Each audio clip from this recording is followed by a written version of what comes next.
नमस्कार दोस्तों, स्वागत है अपनी YouTube channel top trending GK में। दोस्तों अपन जो रेलवे एनटीपीसी एग्जाम 2020-21 के ऑल 125 पारे में पूछे गए 600 साइंस के क्वेश्चंस की सीरीज करे थे, उसमें से अब तक आपके 4 पार्ट आ चुके हैं। यदि आपने वो नहीं देखे हैं तो डिस्क्रिप्शन बॉक्स में प्लेलिस्ट की लिंक मिल जाएगी, वहाँ से चेक कर सकते हो। ये पार्ट 5 है जिसमें अपन और 80 सवाल कवर करने वाले हैं। इस प्रकार से टोटल 7 पार्ट में ये सीरीज कंप्लीट हो जाएगी। जो भी कैंडिडेट इस सीरीज से नहीं जुड़ा है, मतलब चैनल को सब्सक्राइब नहीं किया, तो सब्सक्राइब करके बेल आइकन जरूर हिट कर लेना। ये सभी सवाल की पीडीएफ फाइल आपको टेलीग्राम चैनल पर मिल जाएगी, जिसकी लिंक डिस्क्रिप्शन बॉक्स में है। और ये इंपॉर्टेंट सवाल कवर करें उससे पहले मैं आपको बता दूं, आप किसी भी कॉम्पिटिटिव एग्जाम्स की तैयारी करते हो, चाहे रेलवे की कर रहे हो, एसएससी की, बैंकिंग की, डिफेंस की, या फिर किसी भी other state level government exams की, सारे एग्जाम्स के मॉक टेस्ट बुक पर अवेलेबल है। देखिए, एग्जाम की आप तैयारी तो करते हो, लेकिन जब तक आप प्रैक्टिस नहीं करेंगे आपका कॉन्फिडेंस नहीं बढ़ेगा, टाइम मैनेजमेंट सही नहीं हो पाएगा। तो कॉन्फिडेंस बढ़ाने के लिए, कम समय में ज़्यादा सवाल अटेम्प्ट करने के लिए प्रैक्टिस बहुत ज़्यादा जरूरी है। टेक्स्ट बुक पर प्रैक्टिस इस प्रकार से आप कर सकते हो, किसी भी एग्जाम की तैयारी करते हो, सारे एग्जाम्स के मॉक टेस्ट एक ही पास में आपको मिल जाएंगे। अलग अलग वैलिडिटी, जैसे कि 1 वर्ष की, 2 वर्ष की, इसी प्रकार एक अनलिमिटेड वैलिडिटी का भी पास है। इन सभी पास में यदि आप टीटीजी के कूपन कोड अप्लाई करते हो तो आपको एक्स्ट्रा 40 रुपये का और डिस्काउंट मिलने वाला है। तो इस बेहतरीन अपॉर्चुनिटी का लाभ उठाने के लिए डिस्क्रिप्शन बॉक्स में लिंक है, वहाँ से ये टेस्ट सीरीज ज्वाइन कर सकते हो। सेम एग्जाम में जो आपको इंटरफेस देखने को मिलता है उसी प्रकार से क्वेश्चन और डैशबोर्ड यहाँ पर अवेलेबल है प्रैक्टिस के लिए। और सारे एग्जाम्स के मॉक टेस्ट है, ज़्यादा जानकारी के लिए लिंक चेक कर सकते हो। तो चलिए यहाँ पर क्वेश्चंस कंटिन्यू करते हैं, जो साइंस का पार्ट 5 है। देखिएगा पहला सवाल, प्रोटीन की कमी से होने वाला रोग कौन सा है? तो प्रोटीन की कमी से मुख्यतः क्वाशी और मरस्मस रोग हो जाते हैं प्रोटीन की कमी से। अगला सवाल, जीपीएस द्वारा पृथ्वी का एक पूर्ण कक्षा के चक्कर लगाने के लिए अनुमानित समय कितना लगता है? तो जीपीएस के द्वारा पृथ्वी का एक पूर्ण कक्षा में चक्कर लगाने के लिए अनुमानित समय है वो 12 घंटा, लगभग ये लगता है 11 घंटा और 58 मिनट। देखिएगा अगला सवाल, निम्न में से कौन सा समूह कशेरुकी नहीं है? तो कशेरुकी इनमें से कौन सा ग्रुप नहीं है? तो मोलस्क का यहाँ पर ऑप्शन बी है, ये कशेरुक नहीं है। तो कशेरुक है कौन से वर्टिब्रेट ग्रुप है? तो इसके अंतर्गत फिशेज हैं, एम्फीबियन है, रेप्टाइल्स है, बर्ड्स है, मेमाल्स हैं। ये सभी ग्रुप आपके वर्टिब्रेट के अंतर्गत आ जाते हैं, यानी कशेरुक हैं। और बात करूं केवल शाक की, तो शाक एक ऐसा कशेरुक है जिनके शरीर में हड्डियां नहीं है, उनका पूरा कंकाल प्रणाली है वो उपास्थ्यों से बनी होती हैं। अगला सवाल देखिएगा, किस शाखा के अंतर्गत फल, सब्जी, अनाज, फूल और पौधों की कृषि का अध्ययन किया जाता है? तो जिसमें सभी आ गए, फल भी आ गए, सब्जी भी आ गए, अनाज, फूल, पौधे, इन सभी का जो अध्ययन किया जाता है वो ब्रांच है हॉर्टिकल्चर। कौन सी? हॉर्टिकल्चर के अंतर्गत ये सभी खाद्य और अखाद्य दोनों प्रकार की फसलें आ जाती हैं। खाद्य फसलों में फल, सब्जी और अनाज आदि आ जाते हैं, अखाद्य फसलों के अंतर्गत फूल और पौधे हैं। तो ये सभी हॉर्टिकल्चर में। देखिए, केवल आपके सब्जियों के उत्पादन से संबंधित विज्ञान है वो शाक्य विज्ञान है, ओलेरिकल्चर है। इसे किसान नकदी फसल के रूप में लेते हैं। अगला सवाल देखिएगा, पवन चक्की जो विंड मिल है उसमें किस ऊर्जा को इलेक्ट्रिसिटी में कन्वर्ट किया जाता है? नाम से स्पष्ट है, पवन चक्की में ये गतिज ऊर्जा रहेगी। पवन है वो जो गतिज ऊर्जा के माध्यम से इलेक्ट्रिसिटी है वो प्रोड्यूस करेगी। तो पवन टर्बाइन है, हवा में गतिज ऊर्जा को यांत्रिक शक्ति में कन्वर्ट कर देते हैं। अगला सवाल देखिएगा, water is what type of resource है? तो वाटर किस प्रकार का स्रोत है? तो वाटर हो जाएगा चक्रीय स्रोत है। किस प्रकार का? ये साइक्लिक है, ऑप्शन सी करेक्ट है। चक्रीय किस प्रकार से है? देखिए, भाप बनकर पानी है समुद्र वगैरह से ऊपर उठता है, फिर बादल बनकर वापस जमीन पर आ जाता है, इस प्रकार ये साइकिल चलता रहता है। निम्न में से कौन सा सबसे कम अभिक्रियाशील है? तो इनमें से सबसे कम अभिक्रियाशील है, देखिए नियोन है, वो ग्रुप 18वें का एलिमेंट है। 18वां जो ग्रुप है वो अक्रिय तत्वों का है। जो नोबल गैसेज हैं, इनर्ट गैसेज हैं, ये अक्रिय गैस 18वें ग्रुप के तत्व नियोन इसके अंतर्गत आ जाता है। और कौन सी नोबल गैस है? तो helium, neon, organ, krypton, xenon, radon है, ये अभिक्रियाशील नहीं है। सबसे अधिक अभिक्रियाशील जो तत्व हैं उसमें आपके पोटेशियम, सोडियम, कैल्शियम, मैग्नीशियम, ये सभी आ जाते हैं। अगला सवाल देखिएगा, आलू का कौन सा भाग खाया जाता है? तो आलू का तना है, स्टेम है, ये खाने योग्य भाग है तना। ऑप्शन बी है, आलू का तना है, ये खाने योग्य है। समानांतर क्रम में संयोजित प्रतिरोध का समतुल्य प्रतिरोध क्या होगा? और सवाल इस टाइप से दे रखा था, 3 प्रतिरोध है, 3 ओम, 6 ओम और 9 ओम। ये तीनों ही समानांतर पैरेलल रूप से सीरीज पैरेलल जुड़े हुए हैं। तो इनका टोटल प्रतिरोध कितना होने वाला समतुल्य प्रतिरोध है? देखिए, जो समानांतर क्रम में प्रतिरोध ऐड होते हैं तो उनका तुल्य प्रतिरोध 1/r बराबर जितने भी प्रतिरोध दे रखे हैं इनको आपको 1/r1, r2, r3 इस प्रकार ऐड करना है, जितने भी दे रखे हैं। जैसे कि 3 प्रतिरोध है तो 1/r बराबर कितना हो जाएगा? 1/3, 1/6 और 1/9। अब इनका आप एलसीएम ले लीजिएगा, यहाँ पर एलसीएम आपके 9 आ जाएगा, फिर यहाँ से ये 3, 9 नहीं 18। तो ये हो जाएगा आपके 6 + 3 + 2, तो ये 11/18 हो गया। तो ये वैल्यू किसकी है, ये है 1/R की। आपको तुल्य प्रतिरोध चाहिए तो R बराबर हो जाएगा 18/11 इस टाइप से। अगला सवाल देखिएगा, मलेरिया, हैजा, टीबी, एड्स के रोगजनक का सही सुमेलित कौन सा नहीं है। तो इनका मैं रोगजनक आपको बता देता हूँ। मलेरिया का रोगजनक है वो प्लाज्मोडियम गण के प्रोटोजोआ जो परजीवी है उनसे फैलता है, और इसका वाहक है वो मादा एनाफ्लिज मच्छर है। तो प्लाज्मोडियम और मादा एनाफ्लिज आपको याद रखना है मलेरिया के केस में। हैजा का रोगजनक है विब्रियो कॉलेरी, जो एक बैक्टीरिया है वो हैजा के लिए विब्रियो कॉलेरी हो जाएगा। और मनुष्य में हैजा है, इसके लिए इसका संचरण जो बैक्टीरिया है वो दूषित भोजन या जल से ग्रहण कर लेता है मनुष्य। टीबी का रोगजनक क्या है, तो माइकोबैक्टीरियम ट्यूबरक्लोसिस, रोग पैदा करने वाला जो जीवाणु है वो टीबी का बैक्टीरिया का नाम है माइकोबैक्टीरियम ट्यूबरक्लोसिस। एड्स दे रखा था, तो एड्स है ये HIV वायरस के कारण होता है। तो इन सभी का मैंने आपको रोगजनक बता दिया है। अगला सवाल देखिएगा, पूछा गया यहाँ पर नोमोफोबिया किससे संबंधित भय है।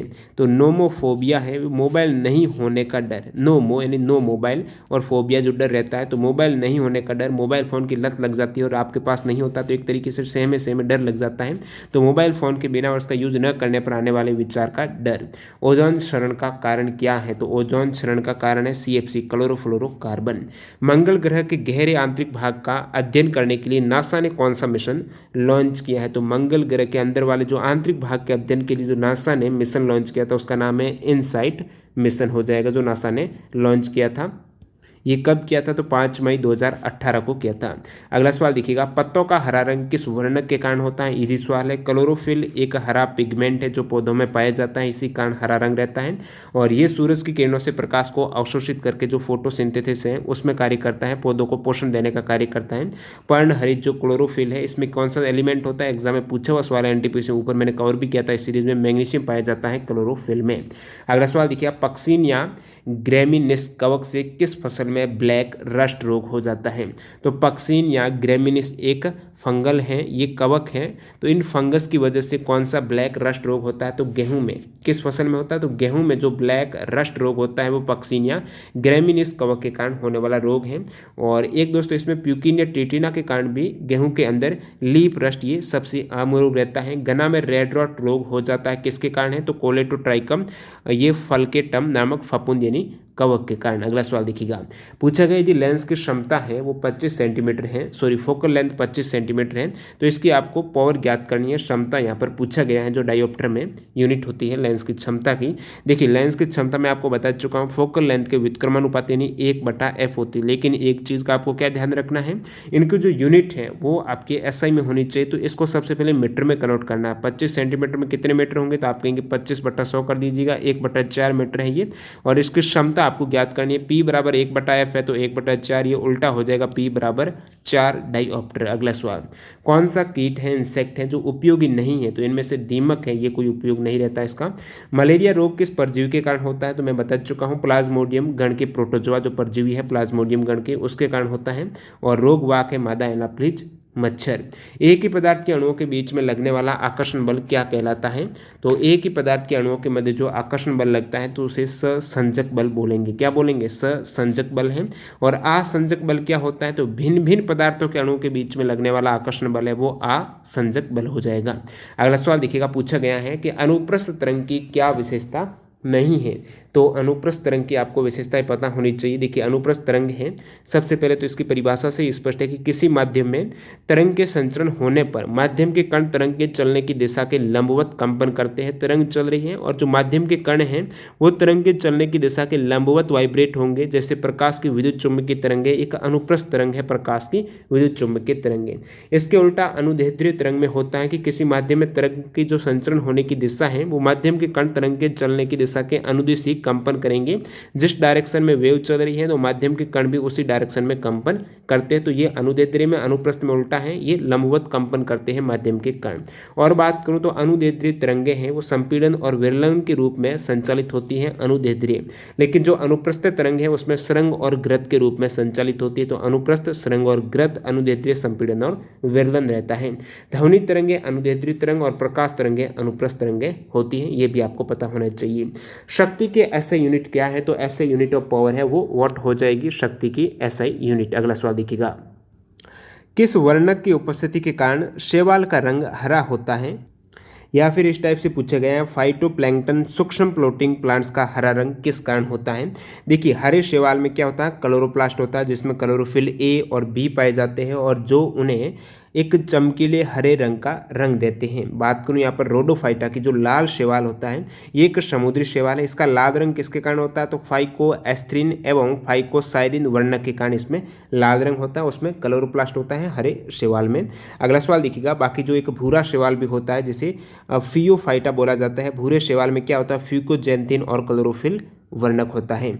कौन अपनी रक्षा के लिए रंग बदलता है, तो गिरगिट हो जाएगा। हाथी द्वारा किस प्रकार की साउंड उत्पन्न की जाती है, जो जमीन में संचरण कर जाती है ये साउंड, तो ये अपसर्वे है। लो फ्रीक्वेंसी जो नॉइज है 1 से लेकर 20 हर्ट्ज तक की ये इंफ्रा साउंड हो जाएगी, जिसे अपसर्वे बोला जाता है साउंड। और ये एलिफेंट के द्वारा साउंड इस प्रकार से ट्रेवल करेगी, ये किसके अंदर, जमीन में ही संचरण करेगी। इस साउंड को 6 मील यानी तकरीबन 10 किलोमीटर दूर तक सुना जा सकता है। अगला सवाल देखिएगा, how many days does the moon take the complete one rotation around its own axis.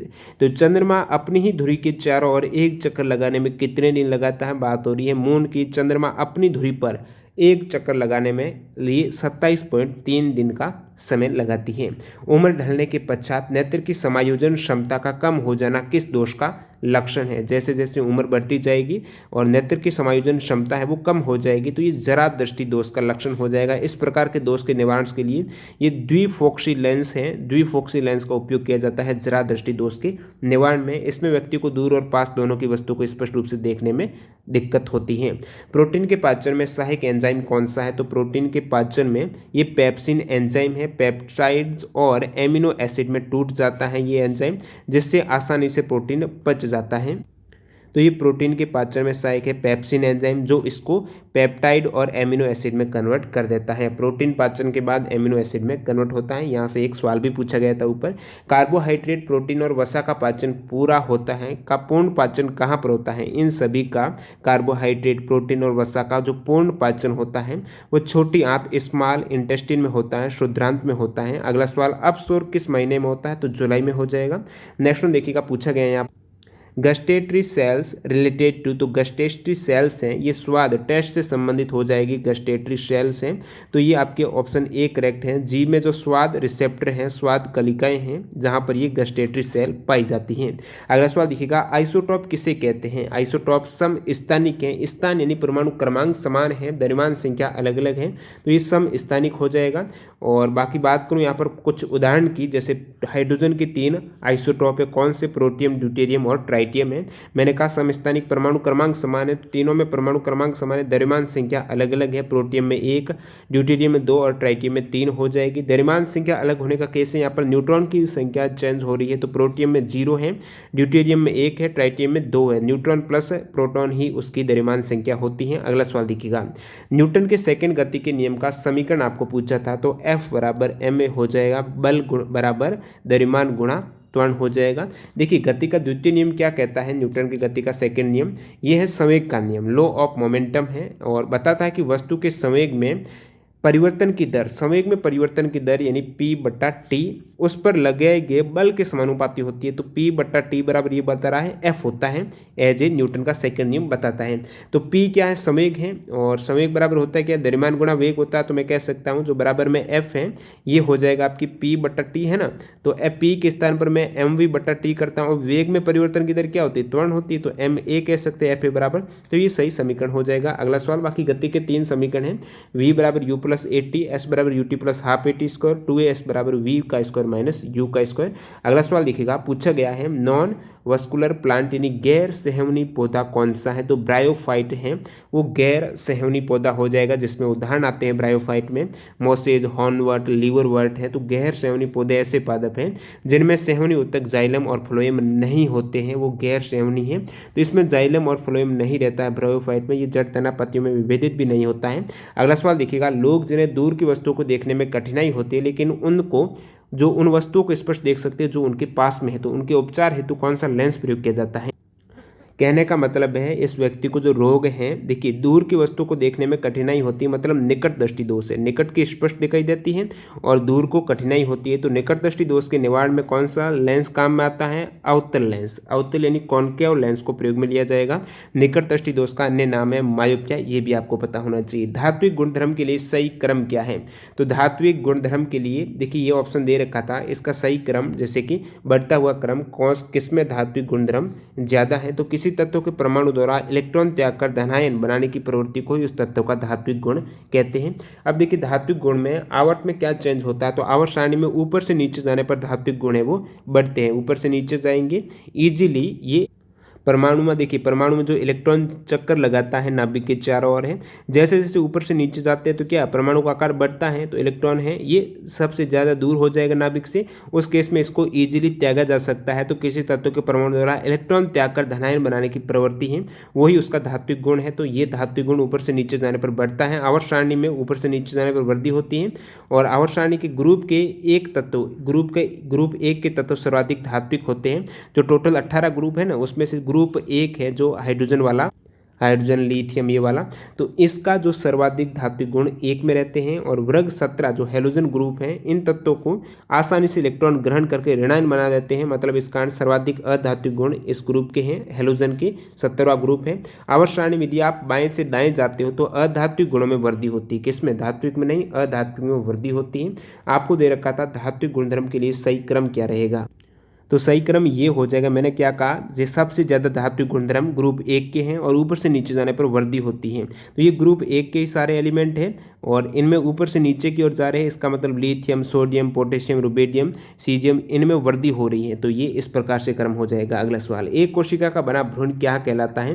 तो ये युग्मज हो जाएगा, जाइगोट है। एक कोशिका का बना हुआ भ्रूण है, युग्मज है। दो युग्मक कोशिकाएं जिसमें आपके जाइमेट सेल्स हैं, शुक्राणु और अंडाणु, ये दो युग्मक कोशिकाएं लैंगिक प्रजनन के द्वारा संयुक्त होकर जिस एकल कोशिका का निर्माण करती हैं उसे ही ये गैमीट बोला जाता है, युग्मज बोला जाता है। अगला सवाल देखिएगा, पूछा गया दुनिया का पहला शिक्षा को समर्पित शैक्षिक उपग्रह कौन सा है? शिक्षा को समर्पित दुनिया का पहला शैक्षिक उपग्रह है एडुसैट है, जिसका अन्य नाम है जीसैट-3 है। तो अन्य नाम दे रखा था ऑप्शन में, तो कंफ्यूज नहीं होना, जीसैट-3 ही ये एडुसैट है, जिसको 2004 में लॉन्च किया गया था। अगला सवाल देखिएगा, पूछा गया यहाँ पर कौन सा जीवाणु जनित रोग है? बैक्टीरिया से होने वाला रोग इनमें से एंथ्रेक्स हो जाएगा, जो बैसिलस एंथ्रेक्स नामक जीवाणु से होता है और इसकी वैक्सीन है इस रोग के लिए, वो लुई पास्चर के द्वारा खोजी गई थी। ट्रिक क्या है, देखिए जो जीवाणु जनित रोग की ट्रिक है, टिंकू सीडी में बनी है पटाखा जो यानी टेटनेस है, फिर आपकी टीबी हो गया, कुष्ठ रोग यानी कुष्ठ रोग है, सिफिलिस है, डी यानी डिप्थीरिया है, में यानी मेनिंजाइटिस है, बनी है पत्ता का, नी यानी निमोनिया है, हे यानी हेजा है, फिर प्लेग, टाइफाइड, काली खांसी। तो टिंकू सीडी में बनी है पत्ता का, ये कौन से रोग हैं जो आपके हो जाते हैं? बैक्टीरिया से।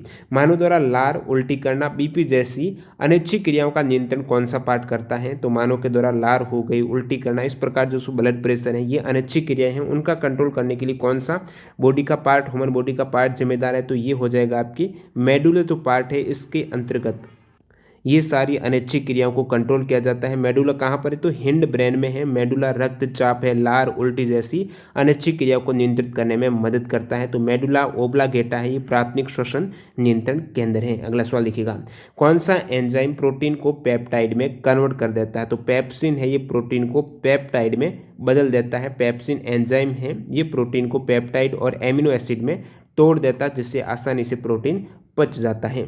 सूर्य की चमकीली सतह को क्या कहा जाता है? जो ग्लोविंग सरफेस है सूर्य की, उसे क्या बोलते हैं? ये फोटोस्फीयर बोला जाता है। फोटोस्फीयर के घटक में बात करूं भार के अकॉर्डिंग, सबसे अधिक में हाइड्रोजन आ जाता है। हाइड्रोजन का कंपोजिशन सबसे अधिक है, 73.46 है। उसके बाद हीलियम 24.85, फिर ऑक्सीजन 0.77 और कार्बन। इस प्रकार से फोटोस्फीयर के ये सभी घटक है, हाइड्रोजन, हीलियम, ऑक्सीजन, कार्बन है। और यहाँ पर आपको पूछा था सूर्य की चमकीली सतह है, ये फोटोस्फीयर हो जाएगी। नेक्स्ट देखिएगा, एनीमिया रोग किस विटामिन की कमी से होता है? तो मैं बता भी चुका हूँ आपको, एनीमिया रोग है विटामिन, 2 विटामिन है, B12 और B6 की कमी से अलग अलग एनीमिया हो जाता है। Which element is used in treatment of cancer? के उपचार में कौन से तत्वों का उपयोग किया जाता है? तो फॉस्फोरस P32, ये ब्लड कैंसर के उपचार में। इसके अतिरिक्त रेडियो एक्टिव जो आयोडीन है I131 का भी उपयोग किया जाता है थायराइड कैंसर में। नेक्स्ट वन देखिएगा, दो तंत्रिका कोशिकाएं जो न्यूरॉन्स हैं उनके बीच आवेगों के संचरण किसके द्वारा होता है? तो तंत्रिका कोशिका में आवेगों का जो संचरण होता है वो किसके द्वारा होता है? तो ये हो जाएगा सिनेप्स, जिसे न्यूरोनल जंक्शन भी कहा जाता है। तो सिनेप्स के द्वारा दो तंत्रिका कोशिकाओं में आवेगों का संचरण हो जाता है। लैक्टोज असहिष्णुता क्या है? लैक्टोज इनटॉलरेंस है, ये पूछा है। एक ऐसी स्थिति होती है लैक्टोज असहिष्णुता में जिसमें आपके शरीर को दूध और दूध से बने जो खाद्य पदार्थ, जितने भी डेयरी प्रोडक्ट हैं वो पचाने में मुश्किल होती है। जितने भी डेयरी यानी दूध से बनने वाले प्रोडक्ट हैं उनको पचाने में मुश्किल होती है, इसे लैक्टोज असहिष्णुता बोला जाता है। तो ये हो जाएगा आपके। अगला सवाल देखिएगा, ग्लास से ढकने पर मोमबत्ती बुझ क्यों जाती है? क्योंकि ऑक्सीजन की कमी हो जाती है, ऑक्सीजन जलाने में सहायक होती है जिसकी कमी, और CO2 की अधिकता के कारण ये बुझ जाती है। हवा से हवा में मार करने वाली मिसाइल कौन सी है? ये ऑप्शन दे रखे थे, इनमें से अस्त्र मिसाइल ये हवा से हवा में मार करती हैं। तो ये first air to air missile है जिसको भारत ने डेवलप किया था। भारत में विकसित होने वाली प्रथम एयर टू एयर मिसाइल है, अस्त्र मिसाइल है। और बात करूँ अन्य ऑप्शन में आपकी ब्रह्मोस भी था, तो रूस की ये NPO मसिनोस्टेनिया तथा साथ ही साथ भारत की DRDO के द्वारा संयुक्त रूप से ब्रह्मोस मिसाइल को विकसित किया गया था, जो एक मीडियम रेंज की सुपरसोनिक क्रूज मिसाइल हो जाएगी। और प्रहार भी ऑप्शन में था, तो ये DRDO के द्वारा निर्मित है, सरफेस से सरफेस तक मार करने वाली ये सक्षम कम दूरी की सामरिक बैलिस्टिक मिसाइल है। धनुष है, ये पृथ्वी 3 मिसाइल का नौसैनिक संस्करण है धनुष, जिसकी रेंज 250 से 400 किलोमीटर है। ये भी सतह से सतह मार करती है। निम्नलिखित में से कौन सा जैविक घटक है? तो इनमें से जैविक घटक कौन से? हरे पेड़ पौधे हैं, सूर्य का प्रकाश CO2 अजैविक घटक है। मैं बता भी चुका हूँ एक वीडियो में इसी पार्ट साइंस के पार्ट में कि प्रकाश हो गया, ऑक्सीजन है, हाइड्रोजन, जितनी भी गैसेज है, पानी, मिट्टी, खनिज वगैरह, कार्बन वायु, ये अजैविक है। और जैविक में जंतु है, मनुष्य, सूक्ष्म जीव, वनस्पति वगैरह जैविक घटक है। न्यूटन की गति के किस नियम के अंतर्गत संवेग में परिवर्तन की दर उस पर लगाए गए बल के समानुपातिक होती है? तो ये भी सवाल ऊपर आ चुका है। गति का सेकंड नियम है, उल्टा पूछा गया तो ऊपर की सेकंड नियम का फॉर्मूला आपको पूछा था, F बराबर ma है। तो यहाँ पर ये संवेग में जो परिवर्तन की दर है वो बल के समानुपाती होती है, F बराबर जो संवेग में परिवर्तन की दर हो जाएगी। और ये हो जाएगा आपकी गति का द्वितीय नियम। अगला सवाल देखिएगा, महासागरीय घटना जो ज्वार भाटा है वो किसके कारण आता है? तो ज्वार भाटा है ये चंद्रमा और सूर्य की पृथ्वी पर गुरुत्वाकर्षण बल के कारण ज्वार भाटा आ जाता है। देखिए चंद्रमा जब भी पृथ्वी के निकट आता है तो पृथ्वी को अपने गुरुत्वाकर्षण बल के कारण अपनी ओर खींचने का प्रयास करता है, लेकिन आपको पता है पृथ्वी का गुरुत्वाकर्षण बल ज़्यादा है, वो ठोस है, काफ़ी खींचा और ठोस, जमीन पर कोई ज़्यादा असर नहीं डालता, लेकिन समुद्री हलचल यहाँ पर पैदा हो जाती है जिसकी वजह से ये ज्वार भाटा आ जाता है। ज्वार का मतलब समुद्री जल है सामान्य स्तर से ऊपर उठ जाता है, और जो भाटा है वो नीचे गिर जाता है। जब नीचे आता है उसे भाटा बोलते हैं। और इसमें भी अलग अलग प्रकार के नाम हैं, जैसे कि स्प्रिंग टाइड में 20% अधिक, जिसे उच्च ज्वार बोला जाता है, ये अमावस्या और पूर्णिमा के दिन आता है। इसी प्रकार एक नीप टाइड भी है जो निम्न ज्वार बोलते हैं, 20% कम, यहाँ पर पानी गहरा मतलब ऊंचा होता है। देखिए नीप टाइड और स्प्रिंग टाइड है, इनमें से तो ये समानांतर एक ही दिशा में रहेंगे, सूर्य, चंद्रमा और पृथ्वी तीनों एक ही सीध में रहेंगे। लेकिन जो नीप टाइड में है वो 90 डिग्री में सूर्य, चंद्रमा, पृथ्वी के साथ समकोण बनाएंगे। अगला सवाल, प्रकाश के सामने किसी वस्तु यानी कोई ऑब्जेक्ट आने पर उसकी परछाई कैसे बनती है? तो प्रकाश के सामने कोई ऑब्जेक्ट आएगा तो उसकी जो परछाई है वो ओपेक यानी अपारदर्शी हो जाएगी, एक छाया, अंधेरा क्षेत्र बनेगा जब प्रकाश के मार्ग में कोई अपारदर्शी वस्तु आ जाती है। देखिए एक पारभासी भी होता है। पारभासी का मतलब ऐसे पदार्थ जिनसे होकर वस्तुओं को देख तो सकते हैं परंतु बहुत स्पष्ट नहीं देखा जा सकता है। पारदर्शी में तो ट्रांसपेरेंट में इजीली देख सकते हैं, पारभासी में वस्तु दिख तो रही है लेकिन धुंधली टाइप से स्पष्ट रूप से नहीं दिख जाती है, जैसे पॉलीथीन हो गया। प्रकाश किसी वस्तु पर गिरता है तो वो प्रकाशमान हो जाती है। अगला सवाल देखिएगा, कौन सी अधातु है? इनमें से सल्फर है, अधातु है, बाकी गोल्ड, सिल्वर, प्लेटिनम ये सभी मेटल्स हैं। भू स्थिर कक्षा की पृथ्वी से ऊंचाई कितने किलोमीटर होती है? तो 35,786 किलोमीटर। याद रखना आपको, भू स्थिर कक्षा है उनकी पृथ्वी से ऊंचाई है वो 35,786 किलोमीटर होती है। मतलब क्या हुआ इस भू स्थिर कक्षा का? तो यदि इस ऊंचाई पर कोई उपग्रह है यानी 35,786 किलोमीटर की हाइट पर कोई उपग्रह है तो पृथ्वी से हमेशा के लिए एक ही स्थान पर दिखाई देगा। तो ये उपग्रह इस डिस्टेंस पर है, इतनी ऊंचाई पर है, पृथ्वी से आप जब इस उपग्रह को देखेंगे वो एक ही स्थान पर दिखाई देगा। ये कक्षा भूमध्य रेखा पर स्थित होगी एवं उपग्रह के घूर्णन की दिशा पृथ्वी के घूर्णन के एक समान होगी। जिस प्रकार पृथ्वी घूम रही है उपग्रह भी उसी टाइप से घूम रहा, तो वो एक ही डायरेक्शन में आपको दिखाई देगा। तो ये भू स्थिर कक्षा है 35,786 किलोमीटर। छुई मुई का पौधा है, इसको किस जाति का है? तो ये हो जाएगा आपकी स्पीसीज है इसकी पुड्डी का, और वंश यहाँ पर जीनस है वो हो जाएगा मिमोसा, फैमिली है फैबेशिए, वैज्ञानिक नाम है इसका मिमोसा पुडिका है, छुई मुई के पौधे का। और नेक्स्ट वन देखिएगा, बाकी आपको ये फैक्ट भी पता होना चाहिए, जो वर्गीकरण में सबसे बड़ी यूनिट कौन सी है, तो जगत है, और उसके बाद किंगडम के बाद फाइलम है, फिर क्लास है, ऑर्डर है, फैमिली है, जीनस है, और स्पीसीज सबसे छोटी इकाई है। ग्लिसरॉल का आईयूपीएसी नाम क्या है, ग्लिसरॉल की बात करें तो इसका आईयूपीएसी नाम आपको पूछा है, तो ये हो जाएगा प्रोपेन 1,2,3 ट्राईऑल है, C3H8O3 इसका फॉर्मूला है। देखिए ग्लिसरॉल और ग्लिसरीन दोनों एक ही है, ग्लिसरीन है ये कमर्शियल नाम है ग्लिसरॉल का, तो इनमें कंफ्यूज मत होना। ग्लिसरॉल का जो आईयूपीएसी नाम है प्रोपेन 1,2,3 ट्राईऑल C3H8O3 हो जाएगा। मंगल ग्रह पर जाने वाला प्रथम एशियाई देश कौन सा है, भारत है, मार्स ऑर्बिटर मिशन नाम का ये मंगल ग्रह के लिए मिशन था, लॉन्च हुआ था 2013 में 5 नवंबर 2013 को polar satellite launching vehicle C-25 से, तो ये भारत एशिया का पहला देश बन गया है। अगला सवाल देखिएगा, मानव शरीर में लवण का परिवहन किसके द्वारा किया जाता है, तो मानव शरीर में जो लवण है उसका परिवहन है वो प्लाज्मा के द्वारा किया जाता है। प्लाज्मा है वो वाटर है, साल्ट्स है और एंजाइम को कैरी करता है। प्लाज्मा की मुख्य भूमिका जो पोषक तत्व, हार्मोन, प्रोटीन को शरीर के उन हिस्सों में ले जाना जहाँ पर इनकी आवश्यकता है, तो लवण है, पानी वगैरह ये प्लाज्मा के द्वारा कैरी किया जाता है। वाटर पाइप किससे बना होता है, वाटर पाइप है ये पीवीसी से बना होता है, यानी पॉलीविनाइल क्लोराइड से बना होता है। एल्यूमिनियम का एस कौन सा है, काफ़ी बार एग्जाम में सवाल पूछा जाता है, सभी को पता होगा एल्यूमिनियम का एस है बॉक्साइट। नेक्स्ट देखिएगा, आम का वैज्ञानिक नाम है मैग्निफेरा इंडिका है, गेहूं का ट्रिटिकम एस्टिवम है, चावल का ओराइजा सटाइवा है, एप्पल का क्या है मेलस डोर्मस्टेका है। वैज्ञानिक नाम जो एनटीपीसी में पूछे गए हैं उसका एक अलग से वीडियो बना दिया है, यदि आपने वो नहीं देखा जरूर चेक कर लेना, आप प्लेलिस्ट में काफ़ी इंपॉर्टेंट है। लेमन का सीट्रस लेमन है। अगला सवाल देखिएगा, नेत्र यानी आई का कौन सा कलर सबसे ज़्यादा क्षेत्रफल में फैला हुआ है, इनमें से कौन सा होगा आप कमेंट करके बता सकते हो। नेक्स्ट देखिएगा, प्रकाश का प्रक्षेपण की खोज किसने की, प्रकाश का जो प्रक्षेपण है ये आइजैक न्यूटन के द्वारा खोजा गया है। 1666 में आइजैक न्यूटन ने इस प्रकाश की घटना की खोज की थी। न्यूटन ने क्या पाया कि प्रकाश 7 अलग अलग रंगों से बना हुआ है। प्रकाश को जब प्रिज्म से होकर गुजारा तो विभिन्न रंगों के यहाँ पर प्रकाश के प्रक्षेपण आपको दिखाई दिए। अगला सवाल देखिएगा, नेक्स्ट यहाँ पर है कि name of branch for human population genetic study, जहाँ पर मानव जनसंख्या पॉपुलेशन है उनकी जेनेटिक स्टडी की जाती है तो इसे पॉपुलेशन जेनेटिक्स बोला जाता है।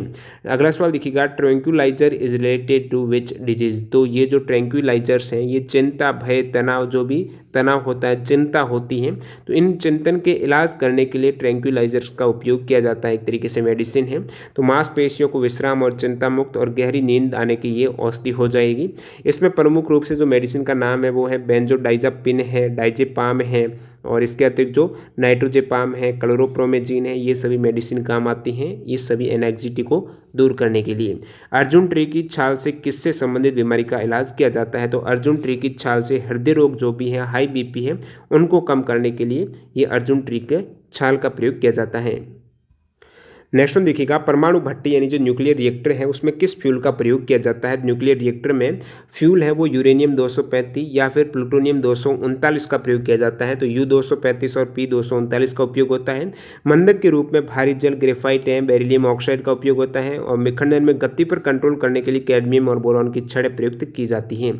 अगला सवाल देखिएगा, इलेक्ट्रॉनिक कॉन्फ़िगरेशन ऑफ रोहोडियम, तो रोहोडियम है इसका इलेक्ट्रॉनिक विन्यास क्या हो जाएगा, तो रोहोडियम का इलेक्ट्रॉनिक विन्यास है वो क्रिप्टॉन, उसके बाद में आपके आएगा 4D8 5S1 हो जाएगा। इसका सिंबल है RH, परमाणु क्रमांक 45 हो जाएगा। और बात करूं रेडियम की, तो रेडियम का यहाँ पर RA सिंबल है, ओके। और इसका इलेक्ट्रॉनिक कॉन्फ़िगरेशन रेडियम का है रेडॉन 7H2 हो जाएगा।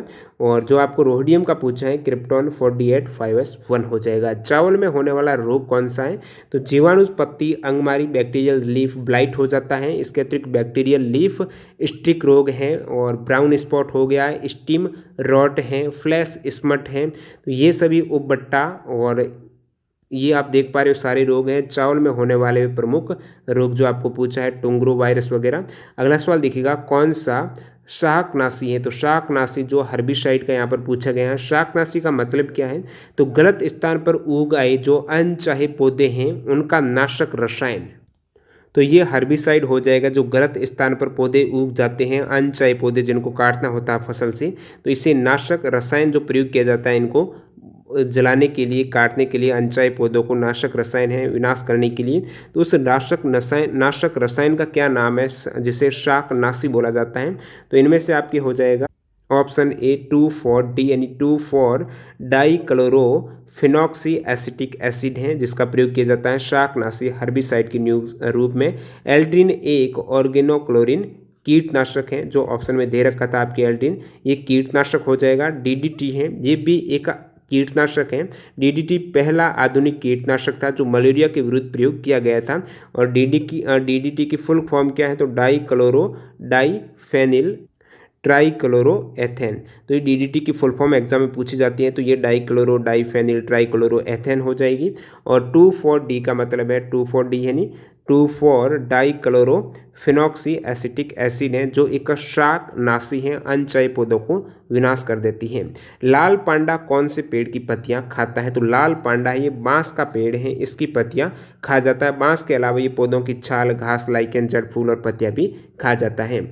मलेरिया के परजीवी जो प्लाज्मोडियम के जीवन चक्र के अन्वेषण के लिए सन 1902 में नोबेल प्राइज किसे दिया गया था?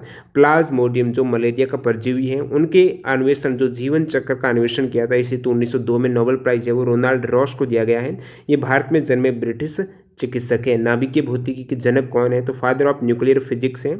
एनटीपीसी में 2 शिफ्ट में ये पूछा गया था। अर्नेस्ट रदरफोर्ड है, जैसे न्यूक्लियर फिजिक्स यानी नाभिकीय भौतिकी का जनक कहा जाता है। अल्बर्ट आइंस्टीन है, ये मॉडर्न फिजिक्स है, आधुनिक भौतिकी के जनक है अल्बर्ट आइंस्टीन है। बात करूँ फादर ऑफ फिजिक्स है वो आइजैक न्यूटन और गैलीलियो गैलीली को माना जाता है। केमिस्ट्री के एंटोनियो लेवोजियर हैं और बायोलॉजी के हैं एरिस्टोटल। नेक्स्ट वन देखिएगा, लिक्विड नाइट्रोजन का क्वथनांक कितना होता है? तो बॉइलिंग पॉइंट आपको पूछा है लिक्विड नाइट्रोजन का, तो ये हो जाएगा आपके माइनस के अंतर्गत है, -195.8 डिग्री सेंटीग्रेड है लिक्विड नाइट्रोजन का क्वथनांक है। मेल्टिंग पॉइंट जो नाइट्रोजन का है वो -210 डिग्री सेंटीग्रेड है। ऑक्सीजन का मेल्टिंग पॉइंट है -218.8 डिग्री सेंटीग्रेड और बीपी बॉइलिंग पॉइंट है 183 जो माइनस में है। Which of the following alloy does not contain tin? Tin जो एस एन इसका सिंबल है, ये याद रखना आपको। तो कौन सा यहाँ पर एलोई है, मिश्र धातु है जिसके अंतर्गत टिन नहीं है? तो इनमें से आपकी ब्रास जो पीतल यहाँ पर देख पा रहे हो, पीतल है वो किसका मिश्रण है? पीतल मिश्र धातु में तांबा और जस्ता है। क्या है? तांबा यानी कॉपर है, जस्ता यानी जिंक है, टिन नहीं है। बेल मेटल तांबा एंड टिन होता है, बेल मेटल जो धीरक का है। स्वदेश निर्मित परमाणु शक्ति चालित भारत की प्रथम पनडुब्बी कौन सी है? तो स्वदेश भारत में निर्मित परमाणु शक्ति चालित भारत की प्रथम पनडुब्बी है आईएनएस अरिहंत है और ये nuclear powered ballistic missile submarine हो जाएगी। भारत यहाँ पर अमेरिका, रशिया, चीन, ब्रिटेन और फ्रांस के बाद छठा देश बन गया है जिनके पास इस तरह की पनडुब्बी है। नेक्स्ट वन, कौन सी रेडियो एक्टिव नोबल गैस तत्व प्रकृति में पाया जाता है? कौन सा रेडियो एक्टिव नोबल गैस है जो प्रकृति में विद्यमान है? तो रेडॉन हो जाएगा। देखिए 6 नेचुरली नोबल गैस कौन सी है? Helium, neon, argon, krypton, xenon और रेडियो एक्टिव रेडॉन है। तो रेडियो एक्टिव का पूछा गया है जो प्रकृति में पाया जाता है तो वो रेडॉन हो जाएगा। वायुमंडल में प्रचुर मात्रा में नोबल गैस कौन सी पाई जाती है? वायुमंडल में सबसे प्रचुर मात्रा में ऑर्गन पाई जाती है। देखिए वायुमंडल में बात करूँ तो नाइट्रोजन सबसे अधिक 78%, ऑक्सीजन 21% और उसके बाद तीसरी गैस 0.93% ये ऑर्गन है। फिर आपकी कार्बन डाइऑक्साइड है 0.03%। नेक्स्ट वन देखिएगा, केरल में मोनोजाइट रेत में से कौन सा खनिज पाया जाता है? थोरियम। मोनोजाइट रेत में कौन सा खनिज पाया जाता है? ये थोरियम हो जाएगा। अगला सवाल, इसकी नंबरिंग नहीं की लेकिन देख लेते हैं सवाल। 1 किलोग्राम कार्बन गर्म करने में कितनी मात्रा CO2 की उत्सर्जित होगी? काफ़ी इंपॉर्टेंट सवाल है आपकी। 1 किलोग्राम कार्बन गर्म करने पर 3.67 kg CO2 उत्सर्जित होगा। कैसे? देखिए CO2 कार्बन डाइऑक्साइड कितना होगा 1 kg कार्बन गर्म करने पर?